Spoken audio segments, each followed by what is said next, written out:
Hello students, welcome to my channel. Today I am going to teach you HCF by prime factorization method. तो students, इससे पहले मैंने already एक video बनाई है जिसपे मैंने HCF के बारे में बताया है कि हम किस तरह से HCF को फैक्टर्स के थ्रू निकाल सकते हैं, और वो तभी पॉसिबल होता है कि जब वो हमारे नंबर जो होते हैं वो स्मॉल होते हैं तो हम फैक्टर्स के थ्रू निकाल सकते हैं। लेकिन अगर हमारे पास बड़ा नंबर होता है, बिग नंबर होता है, तो हम उसको प्राइम फैक्टराइजेशन के मेथड के थ्रू से निकालते हैं, क्योंकि प्राइम फैक्टराइजेशन मेथड से जो हम बिग नंबर को सॉल्व करके निकाल सकते हैं, उससे हम स्मॉल जो नंबर होते हैं उसको हम HCF के थ्रू, फैक्टर्स के थ्रू निकाल सकते हैं। तो आज मैं इस एग्जांपल से आपको बताऊंगी। ये थोड़े से बड़े नंबर लिए हैं मैंने, जो आपको मैं आज समझाने जा रही हूँ। देखिए फ्रेंड, हम आपको पता है प्राइम फैक्टराइजेशन मेथड को हम शॉर्ट डिवीजन मेथड भी बोलते हैं। तो उसी के थ्रू आज मैं आपको ये प्राइम फैक्टराइजेशन मेथड के थ्रू आपको HCF का टॉपिक बताऊंगी। सबसे पहले हम यहाँ पर 36 लेंगे इस तरह से, और यहाँ पर हम 66 का नंबर लेंगे। जबकि इसको शॉर्ट डिवीजन मेथड भी बोला जाता है, तो हम क्या करेंगे, इसको 1 बाय 1 करके सबसे स्मॉल नंबर से डिवाइड करते जाएंगे। आप देख सकते हैं, हम इसको पहले 36 को 2 से डिवाइड करेंगे तो हमारा आंसर आएगा 18। क्यों? क्योंकि 32 18 जा 36 होता है। उसके बाद हम, अगर ये दोबारा 2 के टेबल में आता है, 2 से डिविजिबल हो जाता है, 2 से डिवाइड हो जाता है, तो हम यहाँ पर 2 लिखेंगे। 2 कितने का 9 का 18 होता है, तो हमने यहाँ पर इस तरह से लिखा। उसके बाद हम, अब ये 2 के टेबल में नहीं आता है, तो हम क्या लेंगे यहाँ पर 3 3 जा 9। उसके बाद अगेन 3 अपने ही टेबल में आता है, तो यहाँ पर हम इस तरह से लिखेंगे। उसके बाद हम आ जाएंगे 66 पे। इसको भी हम सबसे पहले छोटे नंबर से लेंगे। 2 लिया हमने। 2 कितने का 66 होता है, 33 का। अगर हम यहाँ पर थोड़ा सा नहीं कर सकते तो हम यहाँ पर साइड पर डिवाइड करके हम कर सकते हैं।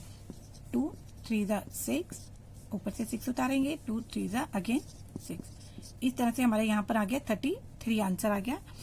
उसी 33 को हम यहाँ पर लिख देंगे। उसके बाद अब 3, ये 33 जो है ये 2 के टेबल में नहीं आता है, तो हम यहाँ पर 2 के बाद नेक्स्ट टेबल आता है हमारे पास 3 का।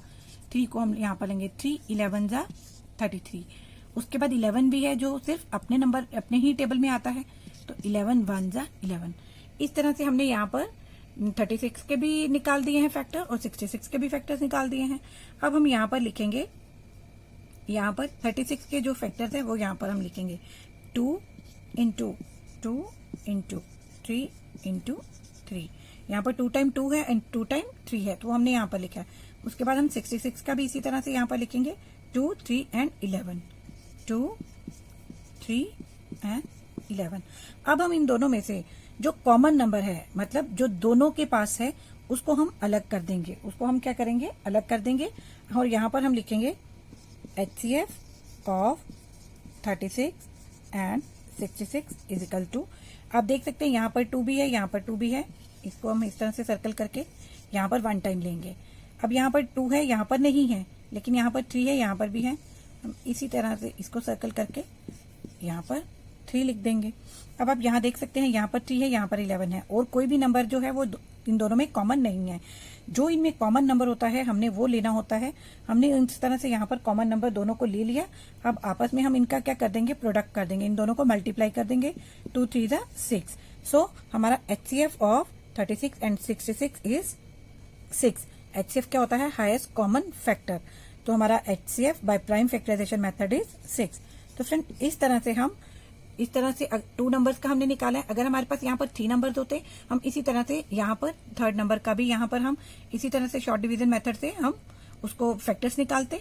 उसके बाद हम उन तीनों में जो कॉमन होता, उसी नंबर को यहाँ पर हम लिखते, और उनका मल्टीप्लाई करके हम उनका HCF निकालते।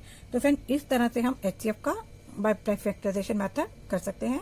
तो फिर बच्चों, मेरी वीडियो आपको यूजफुल लगी है, हेल्पफुल लगी है, तो प्लीज मेरी वीडियो को लाइक, शेयर एंड मेरे चैनल को सब्सक्राइब जरूर करिएगा। Thank you for watching.